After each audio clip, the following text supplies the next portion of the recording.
Alright, so in this video I'm going to be talking about the DJI Osmo Mobile 3. I made a video about it, but there's a lot of confusion just because I actually was shooting my talking head video part of it on my iPhone 12 Pro Max. So there's a lot of confusion, but I actually was just shooting the demonstration with the iPhone XR on here just so you could kind of see, just because I'd rather shoot with my iPhone 12 Pro Max just because of all the lenses on it. Anyways, I figured I'm going to shoot a tips and tricks video for this and kind of just go through a quick rundown of this, what each button does and everything like that, just so kind of it's a bit clearer. And I will be using the iPhone 12 Pro Max on here, and I will be shooting with my old iPhone XR. So first off, I use VideoMicro Pro to film all of my pretty much everything. So I don't actually use the Mimo app. There's a Mimo app for the Osmo.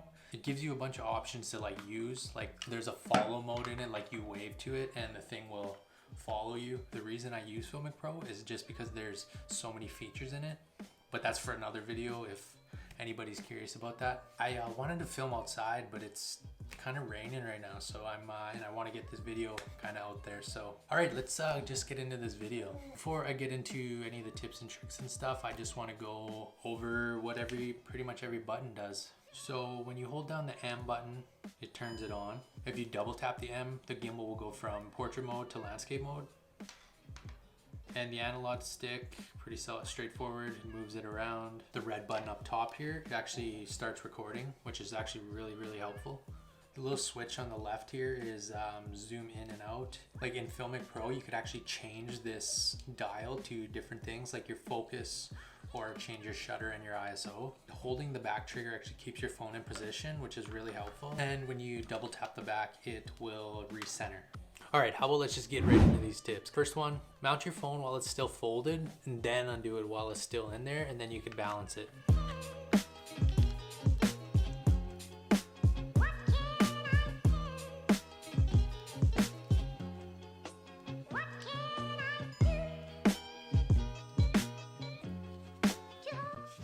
Tip number 2, there is a right way your phone should go. So for me, I kept the sticker on just so I didn't have to mess around with it all the time. But there's a way that if you do peel the sticker off, it's all right, because there's a DJI logo in the middle of it, and the DJI logo has to be just pointing up, and then that's the way your phone should go. So your camera lens should always be on the left-hand side when you're looking at the logo.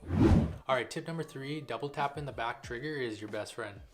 It'll recenter your camera no matter what app or what you're filming in, like VideoMicro Pro or the native camera app or the Mimo app, or even if you're in the home screen, it'll still recenter. Instead of using the little analog stick and having to scroll all the way left or all the way right, then you kind of notice it's a lot faster. All right, number 4, this is more of a tip for just filming in general. It's shoot in manual mode. So in VideoMicro Pro, that's kind of why I really like it. You could manually adjust all of your settings from ISO to shutter speed and your manual focus.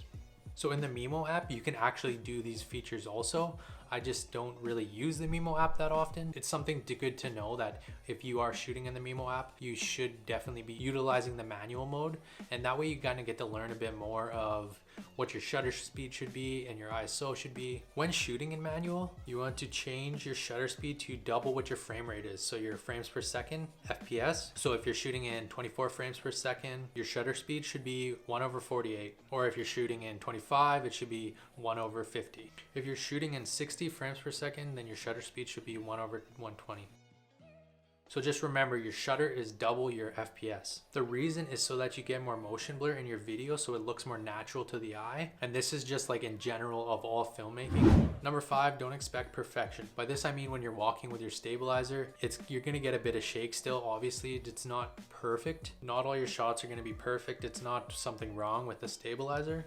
Some days when I've just drank way too much coffee, my shots aren't super stable just because I'm shaking a bit. But with this issue, just fix it in post-production. When you're editing, just stabilize it. So if you have a computer, any kind of computer, a free editing software you could use is DaVinci Resolve, and that actually has a stabilizer in it, so it'll stabilize your video for you. Or if you're just editing on an iPad like me, there's lots of apps you could use that stabilize your footage before you use it. I find I don't need it that often, but sometimes I do when I'm get those real shaky ones. But yeah, Number 6 is just for best stabilization. Just walk, if you're walking, heel to toe, and go really slowly, heel to toe, and tuck in your elbows. Tuck in your elbows.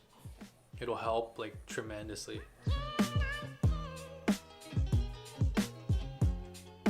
All right, number 7 is a two-parter. So keep the stand on or use a tripod. The DJI Osmo comes with the combo pack, actually comes with a little stand, and I kind of just use it for an extra grip if I'm just going handheld with it. It'll help you have like double the grip, so you got a hand on the bottom and a hand up top. It helps quite a bit actually. Or a tripod, you could put it on a tripod, like if you are doing things only with the analog stick, like you're going looking from left to right or like up down or zoom in out, just throw it on a tripod. All right, number 8, this is an important one. Know your gear. So go through whichever app you're going to be using and go through the settings and all the controls. So there are 3 apps that I recommend that work with the gimbal. So one is VideoMicro Pro is what I use. It works with the gimbal. You just set it up through Bluetooth. The Mimo Osmo app, it's free.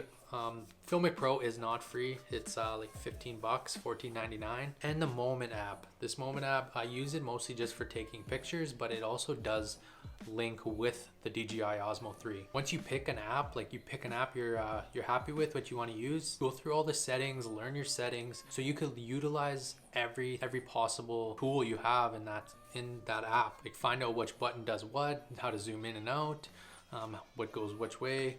Just check everything and it'll really help you in the long run. If you're using the Osmo Mobile for like a lot of the things, it has so many options for it. So like that's something you want to look into. Like there's a mode where, let's say you had it on a tripod, you put your hand up, wave to it, and it will follow you wherever you're going. Also a time lapse option, which is really great, which I use, but not as much as I'd like to. Something you just want to learn up on if you want to utilize every function. Number 9 is just shoot as much as possible. This goes hand in hand with number 8. The more you shoot, the more you get to know the device. Number 10, get more shots than you need. This is kind of just in general for filming, like a zoom in shot, zoom out shot, wide shot, tele lens shot, move left to right, right to left. Get tons of different shots, so when you're in post-production, you're not kicking yourself like for not having that extra shot.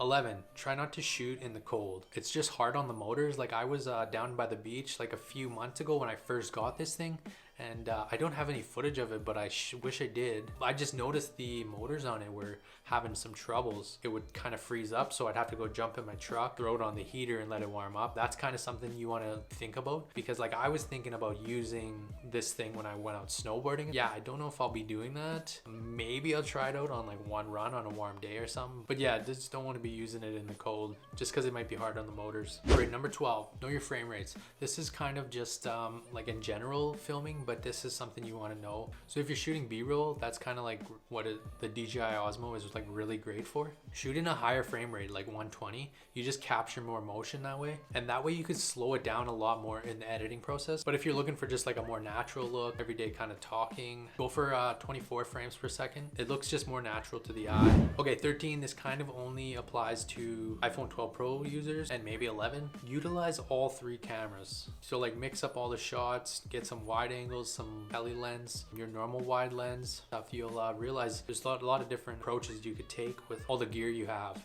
You'll be surprised at some of the shots you can get just from switching your lenses. Also, just a tip, if you're doing like a circular motion around a subject or an object, shoot with the tele lens.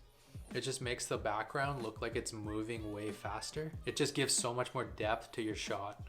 Number 14, when flipping your phone upside down to get those extremely low shots, flip it the other way so you're on, like the gimbal arm is not in the way of the camera. Alright, 15, the last one, moving time lapse. This is a feature I wish I used a lot more. It's in the Mimo app. I just don't use the Mimo app. I always forget about it, but it's a really great feature to have, and it's something you should definitely utilize, especially if you're doing like B-roll and stuff. Anyways, with the moving time lapse, you kind of got to play around with it a bit, see what like where I'm at. There's nothing moving around in the background. Like it'd be best to do like some clouds moving or some vehicles, and you could switch the intervals of like time. So like 1 second to 5 seconds. I don't know. I think it goes all the way to 10 seconds. But yeah, like the one I just did quick, I put it at 1 second, and it didn't look as great just because there's nothing really going on in it. Anyways, this is something that you could play around with. I'm definitely going to start utilizing this a lot more because I barely ever use it. Anyways, that was just my quick couple tips for you. If you enjoyed my content, hit that like button and subscribe. Thanks for watching.